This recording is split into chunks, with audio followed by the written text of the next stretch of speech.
தியான நிகழ்ச்சிக்கு உங்களை அழைப்பதில் நான் மிகவும் மகிழ்ச்சி அடைகிறேன்.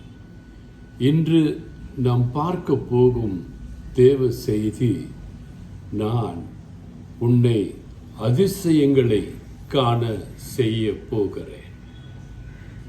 எனக்கு தெரிந்த ஒரு குடும்பம் ஆப்பிரிக்க தேசத்தில் மிகவும் கஷ்டப்பட்டார்கள். கணவன், மனைவி, ஒரு மகன்.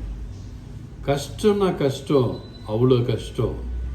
வாழ்க்கையில் சொல்ல முடியாத துயரங்கள். அந்த குடும்பம் தேவனோடு மிகவும் பக்தியாயிருந்த குடும்பம், தேவனை நோக்கி ஜெபித்த குடும்பம், வேத வசனங்களை வாசித்து தியானித்த குடும்பம். அந்த குடும்பத்திற்கு அந்த வாக்குத்தத்தத்தை அவர்கள் சுதந்திரித்து கொண்டார்கள். ஆனால் கிடைக்கவில்லை.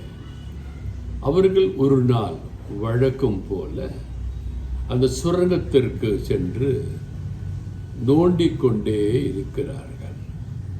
உடல் மிகவும் சோர்ந்து போயிற்று. பலவீனம் மிகுதியால் அவர்கள் துவண்டு போகிற நேரத்திலே கீழே விழுந்தார்கள். கீழே விழுந்த பொழுது அவர்கள் தேடிக்கொண்டிருந்த அந்த பொக்கிஷம் அப்பொழுதுதான் கிடைக்க பெற்றது. அப்பா விழுந்துட்டாங்களேன்னு சொல்லி அந்த மகன் ஓடி போய் அப்பாவை தூக்க போகிறான். அந்த இடம் மின்னுது. உடனே அந்த மகன் இந்த மின்னுகிற அந்த பெரிய கல்லை எடுத்து அப்பாட்ட காமிக்கிறான். அப்பா, இத்தனை ஆண்டுகளாக நமக்கு ஆண்டவர் கொடுப்பேன் என்று வாக்குத்தத்தம் பண்ணிய பொருள் கிடைத்து விட்டதப்பா என்று சொன்னவுடன் சோர்விலே விழுந்த தந்தையும் தாயும் மன மகிழ்ச்சியிலே எழுந்தார்கள். எழுந்து அந்த வைர கற்களை, பெரிய வைர கல்லை கொண்டு போய் வைர வியாபாரிகிட்ட கொடுக்குறாங்க. கோடிக்கணக்கான பணம் அவர்களுக்கு கிடைக்கிறது. அதை வைத்து கொண்டு அவர்கள் ஆசீர்வாதமாய் இருந்தார்கள். இதைத்தான் யாத்திராகம புத்தகம் 34ஆம் அதிகாரம் 10-12 வசனங்களை பார்க்கும் பொழுது, இதோ நான் ஒரு உடன்படிக்கை பண்ணுகிறேன். என்ன உடன்படிக்கை? நீங்கள்லாம் நல்லா இருக்க போறீங்க, உங்கள் குடும்பம் நல்லா இருக்க போகுது. ஆனால் இந்த இடைப்பட்ட காலத்திலே வருகின்ற பிரச்சனைகளை நீங்கள் மேற்கொள்ள வேண்டும். அவ்வாறு மேற்கொள்ளும் பொழுது உங்களுக்கு எந்த விதமான துன்பமும் துயரமும் வராதபடிக்கு, எல்லை மீறாதபடிக்கு ஆண்டவர் உங்கள் ஒவ்வொருவரையும் காப்பாற்றுவார் என்று வேதம் சொல்லுகிறது. இதையே தான் மீகா எழுதின புத்தகம் 7ஆம் அதிகாரம் 15ஆம் வசனத்திலும் ஆண்டவர் சொல்கிறார். இதை பார்த்து கொண்டிருக்கிற என் அருமை அண்ணா, அக்கா, தம்பி, தங்கச்சி, உங்கள் ஒவ்வொருவரையும் ஆண்டவர் ஆகிய தேவன் அதிசயங்களை காண செய்ய போகிறார். நேற்று இரவு 2 மணிக்கு படுத்து காலையிலே ஒரு 7 மணிக்குத்தான் எழுந்திருந்தேன். இரவிலே 2 சொப்பனங்களை கண்டேன். 2 பேரை ஆண்டவர் பரிபூர்ணமாய் குணப்படுத்தி இருக்கிறார். தைரியமா சொல்லுற. அந்த 2 பேர் வீட்டிலையும் அதிசயங்கள் நடக்க போகிற, துன்பங்கள் எல்லாம் நீங்கி மகிழ்ச்சியாய், நிம்மதியாய், அன்போடும் ஆசையோடும் பண்போடும் விசுவாசத்தோடும் அவர்கள் வாழப் போகிறார்கள். யோசுவா 3:7, அவர்கள் கண்களுக்கு முன்பாக உன்னை மேன்மைப்படுத்துவேன். எனக்கு பிரியமான என் அன்பு தேவ பிள்ளைகளை, ஆண்டவரை நோக்கி ஜெபிக்கிற ஒவ்வொரு பிள்ளைகளையும் ஆண்டவர் மேன்மைப்படுத்தும் காலம் நிச்சயமாக இருக்கிறது. அந்த காலத்திற்காக நாம் சற்று காத்திருக்கத்தான் வேண்டும். இயேசுவும் காத்திருந்தார். 30 ஆண்டு காலம் காத்திருந்தார். தன்னுடைய ஊழியத்தை ஆரம்பிப்பதற்காக 30 ஆண்டு காலம் அவர் பொறுமையோடு காத்திருந்தார். பெரிய பெரிய ஆலயங்களை பார்க்கிறீர்கள், அழகாக இருக்கிறது. ஆண்டவருடைய பிரசன்னங்கள் அந்த ஆலயத்தில் இருக்கிறது. அந்த ஆலயத்தை கட்டி முடிக்க எத்தனை ஆண்டு காலம் ஆயிற்று என்று என்றாவது நீங்கள் யோசித்து இருக்கிறீர்களா?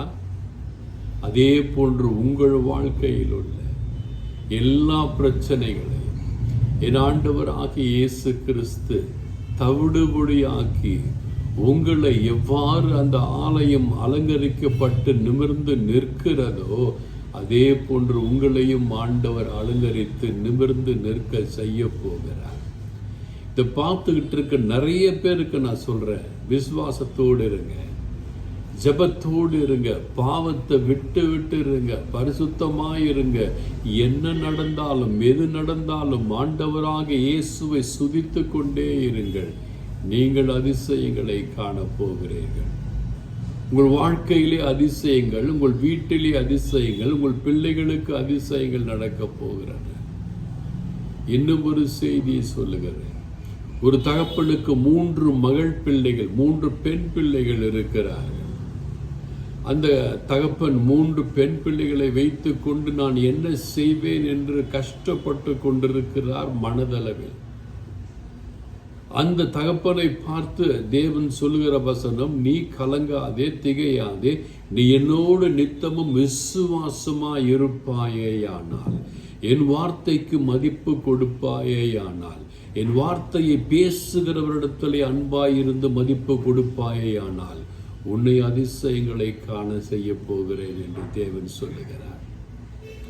எனக்கு பிரியமான என் அன்பு தேவ பிள்ளைகளே, நீங்கள் கேட்டவுடன் சில காரியங்கள் கிடைப்பதில்லை, நீங்கள் கேட்டவுடன் சில காரியங்கள் நடப்பதில்லை என்று சோர்ந்து போகாதீர்கள். மோசே கேட்டவுடன் எதுவுமே கிடைக்கவில்லை. ஆனால் அவர் ஆண்டவரோடு உறவாடி கொண்டிருந்த காரணத்தினாலே, ஆண்டவரோடு மிக நெருக்கமாயிருந்த காரணத்தினாலே அவர் வேண்டுதலை ஆண்டவர் அங்கீகரித்தார். யோசுவாவும் அப்படிதான் கர்த்தருக்கு பிரியமான பிள்ளையாய் இருந்தார். யோசுவா தனக்காய் கேட்டதை விட பிறருக்காய் கேட்டது நிறைய இருக்கிறது. யோபும் அப்படித்தான் இருந்தார். தன் வாழ்க்கையில் எல்லாம் போயிற்று, ஆடு மாடுகள் ஆஸ்திகள் பிள்ளைகள் எல்லாம் போயிற்று. அவர் சோர்ந்து போகவே இல்லை. அவர் ஜெபித்து கொண்டே இருந்தார். யாருக்காக? பிறருக்காக, தன் நண்பர்களுக்காக ஜெபித்து கொண்டிருந்தார். ஆண்டவர் யோபு தன் நண்பர்களுக்காக தொடர்ந்து ஜெபித்து கொண்டிருக்கிறதை, விசுவாசத்தோடு ஜெபித்து கொண்டிருக்கிறதை பார்த்து ஆண்டவர் ஆசீர்வதித்தார். 2 எத்தனையாக ஆசீர்வதித்தார். அவன் பெரிய ஜாதியாயிருந்தார்.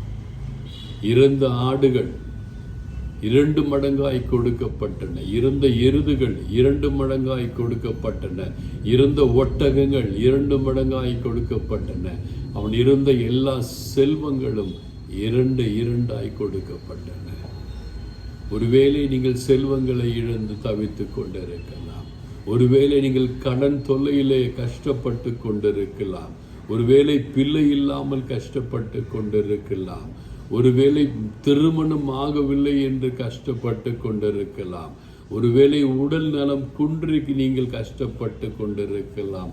கலக்கமே அடையாதீர்கள். உடல் நலத்திலிருந்து மரணத்திலிருந்து எழுப்புகிறவர் நம் அருள்நாதர் இயேசு கிறிஸ்து. அதற்கு நானே உங்கள் முன்னால் சாட்சி. நோய் நோக்காண்டு மரணத்தின் எல்லை விளிம்பிலே படுத்து கொண்டிருந்த பொழுது, எலும்பும் தோலுமாயிருந்த பொழுது ஆண்டவர் சொன்ன வார்த்தை, உன் அழுகுரல், உன் இதயத்தின் அழுகுரல் என் காதில் விழுகிறது, நான் உனக்கு என்ன செய்ய வேண்டும்? நான் சொன்னேன், ஆண்டவரே எனக்கு உயிர் பிச்சை தாரும். ஆண்டவரே உயிர் பிச்சை கொடுத்தார். எசேக்கியாவுக்கு உயிர் பிச்சை கொடுத்தார். அவன் தேவனை நம்பி அழுதான். ஆண்டவரே எனக்கு உயிர் பிச்சை தாரும் ஆண்டவரே என்று ஜெபித்த பொழுது அவனுக்கும் உயிர் பிச்சை கொடுத்தார். அண்ணால் இதயத்திலே மனம் கசிந்து அழுதால், ஆண்டவரே என்னை மலடி மலடி இல்லாத பட்டவள் என்று சொல்லுகிறார்களே, என் கர்ப்பத்தின் கனி இல்லாமல் போய்விடுமோ என்று இதயத்திலே ஆண்டவரை பார்த்து கதறினார். ஆண்டவர் சொன்னார், கலங்காதே, உன்னை அதிசயங்களை காண பண்ண போகிறேன் என்று சொன்னார். மலடியாயிருந்த அவளுக்கு பல குழந்தைகளை கொடுத்து ஆண்டவர் ஆசிர்வதிக்கிறார். இல்லாமையில் நீங்கள் இருக்கிறீர்களா? உங்களை ஆண்டவர் ஆசீர்வதிக்க போகிறார். நீங்க ஆசீர்வாதமாய் இருக்க போறீங்க. உங்க பிள்ளைகள் ஆசீர்வாதமாய் இருக்க போறாங்க.